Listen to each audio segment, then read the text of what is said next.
Hello everyone. तो आज हम समझेंगे प्राइस इलास्टिसिटी डिमांड को। तो इस वीडियो के अंदर हम क्वेश्चन भी सॉल्व करेंगे। ठीक है, उसके प्राइस इलास्टिसिटी के कॉन्सेप्ट को समझेंगे, फिर वो कॉन्सेप्ट कैसे अप्लाई करना है। ठीक है, इसको पूरा आज अच्छे से समझ लेंगे। अगर आप ये वीडियो पूरा देख लेते हो तो इसके बाद आपको प्राइस इलास्टिसिटी के कॉन्सेप्ट में कोई प्रॉब्लम नहीं आएगी। ठीक है ना? तो चलो स्टार्ट करते हैं। यहाँ पे प्राइस इलास्टिसिटी का क्वेश्चन क्या दिया हुआ है? Suppose that the daily demand for the breakfast sandwich at the local store is given by this. So now demand आपके लिए डिमांड कर्व जो है ना वो दिया गया है, डिमांड फंक्शन आपको दिया गया है। नाउ क्वेश्चन क्या पूछा है? First question, what is the formula for the own price elasticity of demand as a function of price? ये हमें फाइंड करना है, या इन अदर वर्ड इसको क्या बोल सकते हैं? Please provide the formula for the price elasticity of demand. हमें तो प्राइस इलास्टिसिटी ऑफ डिमांड के लिए, इस डिमांड के लिए हमें वो फॉर्मूला फाइंड करना है। ठीक है, सेकेंड क्वेश्चन क्या बोला इन्होंने? What is price elasticity of demand for the breakfast sandwich at the different prices? इन्होंने अलग अलग प्राइजेस दे रखी हैं और उसमें हमें क्या फाइंड करना है? Price elasticity of demand find करनी है। थर्ड क्वेश्चन में इन्होंने क्या बोला है कि as you can see that the price, okay, so if we will solve that, so हमें क्या मिलेगा? जो प्राइस इलास्टिसिटी है ना वो depending on the value of the price है ना, अलग अलग के लिए अलग अलग मिलेगी, है ना। तो for what price is the price elasticity of demand is equal to 1? तो वी हैव टू फाइंड कि कब ना जो प्राइस इलास्टिसिटी ऑफ डिमांड है इक्वल टू 1 होगी, for which price, and range के बारे में पूछा है कि कब वो इलास्टिक होगा और कब वो इन इलास्टिक होगा। Okay, so let me first define कि क्या कॉन्सेप्ट है प्राइस इलास्टिसिटी का, and then we will solve this problem. Okay, तो देखो यहाँ पे डिफाइन दिया गया है कि price elasticity of demand is defined as a ratio of percentage change in the quantity demand to the percentage change in the price. तो होता क्या है, जब भी प्राइस चेंज होती है तो उसकी वजह से क्वांटिटी डिमांड में कितना चेंज आता है, इसको क्या बोलते हैं? हम इसको बोलते हैं price elasticity of demand. Now see, अगर देखो लेट्स से यहाँ पे चेंज अगर लेट्स से 10% का आ रहा है और यहाँ पे चेंज कितना आ रहा है? 15% का आ रहा है। नाउ यहाँ पे हो क्या रहा है? चेंज इन द प्राइस, जैसे समझो प्राइस जो है 10% से इंक्रीज हो गई, लेकिन जो क्वांटिटी डिमांड है वो 15% से इंक्रीज हुआ। इसका मतलब क्या है कि वो जो है ना डिमांड वो कैसी इलास्टिक डिमांड है। मतलब क्या है कि जितने प्रोपोर्शन से आपकी प्राइस में चेंज आया है उससे ज्यादा प्रोपोर्शन से किस में चेंज आया है? क्वांटिटी डिमांड में। ठीक है, तो जब ये कंडीशन होती है तो उसमें क्या होता है, जो ये आपकी elasticity, price elasticity of demand की वैल्यू है ईपी की, वो ग्रेटर देन 1 होगी। कब? जब ऐसी सिचुएशन होगी कि प्राइस में जो चेंज है उससे ज्यादा क्वांटिटी डिमांड में चेंज हो।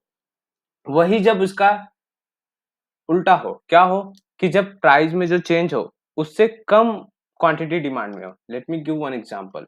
लेट्स से कि 10% आपकी प्राइस में चेंज आया, है ना, और इसमें कितने परसेंट का आया? लेट्स से 5% का ही आया, तो ये तो इससे कम होगा ना। ठीक है, तो उसमें इसकी ईपी की वैल्यू क्या आएगी? लेस देन 1 आएगी। तो जब लेस देन हो तो उस समय डिमांड कैसा होगा? उसको हम लोग इन इलास्टिक डिमांड बोलेंगे। और जब ग्रेटर देन आएगा तो उसको हम लोग इलास्टिक डिमांड बोलेंगे। और यूनिटरी इलास्टिक डिमांड जब इक्वल टू 1 आया, इसका मतलब क्या होगा? इसका मतलब हो जाएगा कि अगर आपके प्राइस में 10% का चेंज हुआ तो क्वांटिटी डिमांड में भी 10% का चेंज हो तो इक्वल हो, तब उसको बोलते हैं हम कि unitary elastic demand. Okay, now यहाँ पे एक डिमांड कर्व दिया गया है ना, डी से रिप्रेजेंट किया गया है। ये रहा आपका डी, ये रहा डी डैश, है ना। और यहाँ पे इस पे क्वांटिटी डिमांड प्रेजेंट की गई है और वर्टिकल एक्सिस पे प्राइस। नाउ सी, ये जो पॉइंट आर है इस पे आपकी जो प्राइस इलास्टिसिटी है वो कितनी है? 1। ठीक है, तो ये मिड पॉइंट है। इसके ऊपर जो है डी और आर के बीच में जितने पॉइंट है ना, ये वाले, इनकी जो इलास्टिसिटी वो ग्रेटर देन 1 है। तो यहाँ पे डिमांड कैसा है? यहाँ पे डिमांड है आपका elastic. Okay, now if you see from the point R to point D dash, तो यहाँ पे आपकी इलास्टिसिटी ऑफ डिमांड क्या है? लेस देन 1 है ना, तो इसको क्या बोलेंगे? In elastic demand. सो जो आपका मिड पॉइंट है वहां पे आपका यूनिटरी डिमांड है। यूनिटरी डिमांड के ऊपर साइड के पार्ट को क्या बोलेंगे? वहां पे डिमांड कैसा है? इलास्टिक है। और नीचे साइड के पार्ट को क्या बोलेंगे? वहां पे डिमांड कैसा है? इन इलास्टिक है। क्लियर? तो आई होप आपको बेसिक कॉन्सेप्ट फॉर्मूला समझ में आ गया होगा, कब इलास्टिक डिमांड बोलते हैं, कब इनइलास्टिक डिमांड बोलते हैं, ये क्लियर हो गया होगा, और यूनिटरी डिमांड क्या होता है वो क्लियर हो गया है। अब इस हम प्रॉब्लम को सोल्व करते हैं। तो नाउ यहाँ पे हमें सिर्फ क्या दिया गया है, आपको डिमांड फंक्शन दिया गया है 16 माइनस 4p। नाउ ईपी जो हमारा क्या होता है, प्राइस इलास्टिसिटी ऑफ डिमांड, इसका एक तो ये फॉर्मूला है, दूसरे इसको हम कैसे लिख सकते हैं कि change in quantity demand due to change in price, ऊपर प्राइस आ जाएगा नीचे क्वांटिटी। तो ये भी एक फॉर्मूला है, ठीक है, जो कि डेरिवेशन फॉर्म में है। तो इसमें जो ये वाली वैल्यू ये क्या है, ये जो आपका क्वांटिटी डिमांड है इससे ये मिलेगी, कैसे मिलेगी, तो इसका जो है ना क्वांटिटी डिमांड का आपको डेरिवेशन करना पड़ेगा विथ रिस्पेक्ट टू पी। तो यहाँ पे हम डेराइव कर लेंगे, तो क्यू डी को हम पी के साथ डेराइव करेंगे, है ना। तो क्या आएगा, तो ये 16 तो कांस्टेंट है, तो इसको पी के साथ डेरिवेटिव करोगे तो इसका तो 0 हो जाएगा, माइनस 4p, तो माइनस 4p आ जाएगा, p का तो 1 हो जाएगा, तो आंसर क्या आएगा -4। तो सिंपली, और तो यहाँ पे हमारा dq अपन में dp आ गया -4, ये वैल्यू हमें मिल गई। अब इस हम फॉर्मूले में पुट कर देते हैं, तो यहाँ पे क्या आ जाएगा -4, p की वैल्यू p ही रखने देते हैं, और q क्या है 16 माइनस 4p है। नाउ तो ep हमारा कितना आ रहा है, ep हमें मिल रहा है -4p, इधर दोनों में से 4 कॉमन ले लो, तो क्या आ जाएगा 4 माइनस पी, ये 4 से 4 cut, E P equal to minus P divide में 4 माइनस पी। नाउ ये जो है ना, ये किस फॉर्म में आया है, ये आ गया आपकी ईपी की वैल्यू। नाउ कभी कभी आपको ईपी की वैल्यू एब्सोल्यूट वैल्यू में पूछी जाती है, तो आप इसको एब्सोल्यूट वैल्यू में लोगे तो p माइनस 4p आ जाएगा, ठीक है, ये इसका एब्सोल्यूट वैल्यू होगा, ठीक है ना। नाउ ये आ गया हमारा क्या, प्राइस इलास्टिसिटी ऑफ डिमांड, जो हमारे फर्स्ट क्वेश्चन में देखो यही पूछा था इन्होंने। तो इन्होंने क्या पूछा था, formula for the price elasticity of demand where the only variable on the right hand side is the price. तो देखो हमारे में भी एक ही वेरिएबल है जो कि क्या है, यहाँ पे प्राइस है, ठीक है। Now price elasticity of demand हमने फाइंड कर लिया।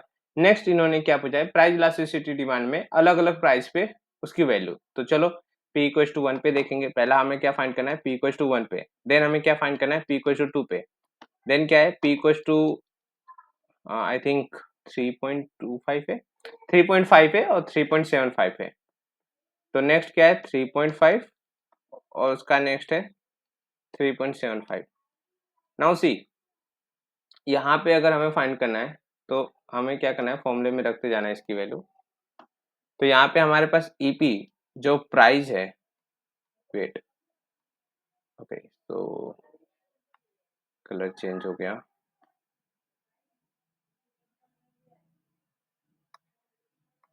ओके नाउ अब सही। तो हमारा ईपी जो है वो क्या है, p अपॉन में 4p, अब p की वैल्यू 1 रख दो, तो 4 माइनस 1, 1 की जगह मैंने p रख दिया है, तो 1 अपॉन में 3। तो ये देखो ये जो वैल्यू मिली 1 upon 3, this is the absolute value of price elasticity. Now similarly हम p इक्वल टू 2 पे पुट करेंगे, तो 2 जब रखेंगे तो 2 डिवाइड में 4 minus 2, which means 2 divide by 2 which is equal to 1, तो EP equal to 2 1, okay. Now p equal to 3.5 पे हमें फाइंड करना है, तो 3.5 डिवाइड में 4 माइनस 3.5 solid, तो 3.5 divide 0.5, right?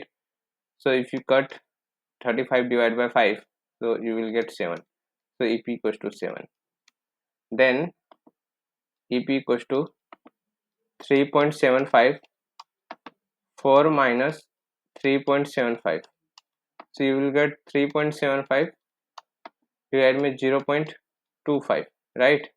You will solve this, you will get around 15, not around, it is exactly 15, so EP equals to 15. So for different value of price we get different value of EP. Now see, when as we have discussed here, then कि जो price elasticity है अगर वो less than 1 है तो उसको क्या बोलेंगे हम, इन इलास्टिक। तो यहाँ पे क्या होगा, यहाँ पे ये इन इलास्टिक होगा। किस प्राइस पे, प्राइस इक्वल टू 1 पे ये डिमांड कैसा होगा, इन इलास्टिक होगा। नाउ यहाँ पे क्या है, ये यूनिट के इक्वल है, तो यहाँ पे क्या होगा, ये यूनिटरी होगा P इक्वल टू 2 पे। नेक्स्ट क्या बोला है, 3.5 पे कैसा है, 7 है, तो ये इक्वल टू ग्रेटर देन 1 है, दैट मीन्स इसको क्या बोलेंगे हम लोग, इलास्टिक है। यहाँ पे क्या है, P इक्वल टू 3.5 पे डिमांड कैसा है, इलास्टिक है। सिमिलरली 3.35 पे भी क्या होगा, इलास्टिक होगा। ठीक है, समझ में आया। नाउ ये क्लियर हो गया हमें।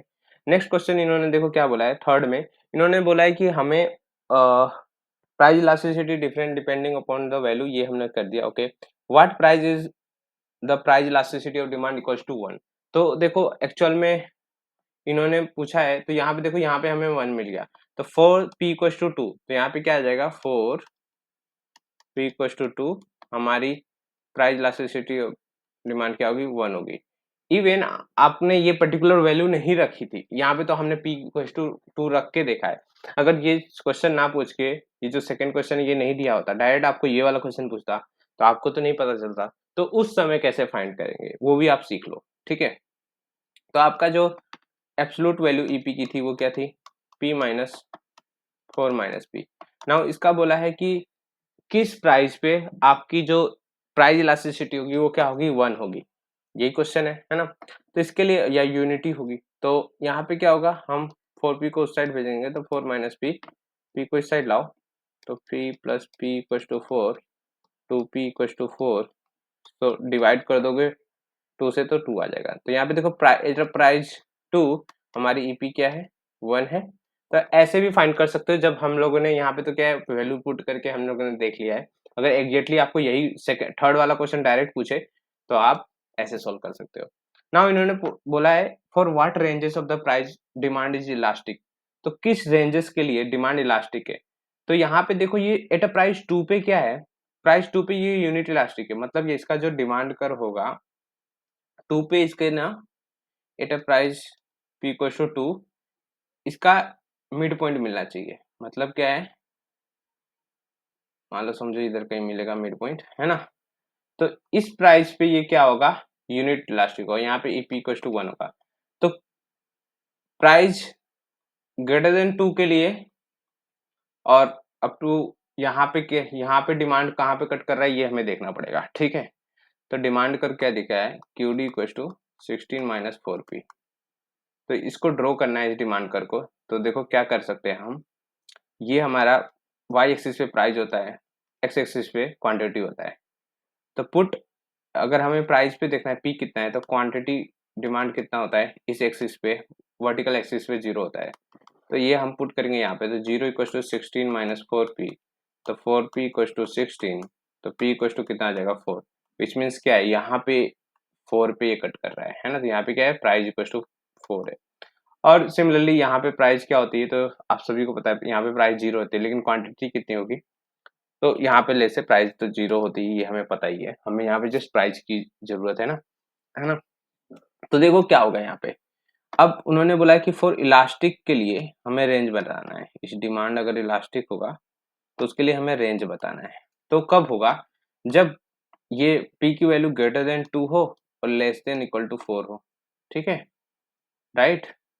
और सिमिलरली इन इलास्टिक कब होगा डिमांड आपका, इन इलास्टिक कब होगा, तो वो लेस देन 2 हो, है ना, और 0 से बड़ी हो। ठीक है, और आपका यूनिट इलास्टिक कब होगा, तो उसको जब इक्वल्स टू 2 हो, पी की वैल्यू कितनी हो, 2 हो। ये पी की रेंज बता रहे हैं। ठीक है, आपकी पी की वैल्यू इसी में बिलोंग करेगी, ये पी की रेंज है। ठीक है ना, फॉर द पी की वैल्यू फ्रॉम 2 टू 4, 2 को हम यहाँ पे काउंट नहीं कर रहे हैं। ठीक है ना, 2 से बड़ी और 2 से छोटी संख्याओं के बीच में आपका डिमांड कैसा होगा, इलास्टिक होगा। और 2 से छोटी और 0 से बड़ी में क्या होगा, आपका डिमांड कैसा होगा, इन इलास्टिक होगा। और यूनिट कब होगा, p इक्वल टू 2 पे यूनिट होगा, जो हम लोग ने अभी यहाँ पे भी थर्ड क्वेश्चन में सॉल्व किया और सेकंड में भी किया था। तो ये आपका होगा थर्ड का आंसर, ये रहा आपका फोर्थ का आंसर, और ये रहा आपका सेकंड। ओके, और ये रहा आपका फर्स्ट। तो आई होप आपको ये बहुत अच्छे से समझ में आया होगा। इसमें हम लोगों ने elastic demand, in elastic demand और यूनिटरी डिमांड तीनों को समझा, प्राइस इलास्टिसिटी ऑफ डिमांड की डेफिनेशन को समझा, उस पर प्रॉब्लम की, है ना। तो आई होप आपको ये बहुत क्लियरली समझ में आया हो।